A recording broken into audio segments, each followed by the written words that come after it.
There's a lot going on in the world, and there's a lot changing, which could be extra frustrating as you're starting a new career in real estate, or even if you've been in real estate for a long time.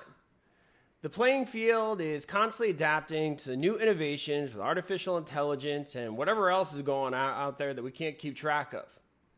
But one thing I've always said when people start studying for their real estate exam is when you study for the real estate exam, it's not just about the real estate exam. It's about creating a habit of consistently learning every single day. I always heard that the real estate exam is not relevant to what you're actually going to do, blah, blah, blah, blah, blah, blah, blah. Haters will always hate and people will always find something to complain about. And there is truth to a lot of the information is not relevant to what you're going to use. Some of it is, some of it isn't. That's a debate for another time.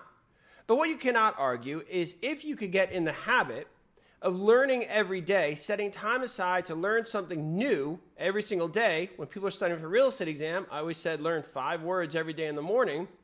Then that is invaluable as you become an independent contractor, starting your own business as a real estate salesperson.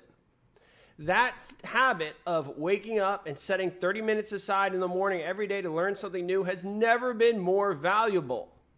With so many changes going on, you have to understand everything that's out there so you don't get left behind, or better yet, get way ahead.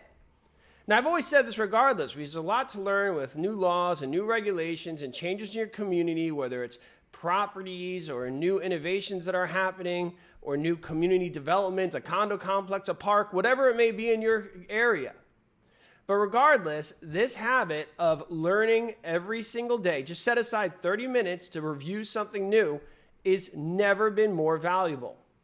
What you need to do is listen to a podcast, go to a speech, go to a lecture, talk to a friend, do something, and make the notes after you learn that thing.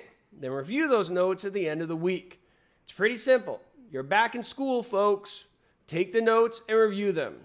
I know we can rely on AI and YouTube and TikTok and Instagram and all these fun things to learn new things, but at some point it goes back to the old school of taking the notes and reviewing your notes. All these different tools could do a lot of things for you, but you got to put in the effort. Can't really motivate you. I can. Go team. But it can't really motivate you to sit down and review what you're learning. It's never been more valuable. So don't so much worry about falling behind. Embrace the opportunity to get ahead of everybody else by maintaining that structure you put in when you're studying for your real estate exam of learning something new every single day.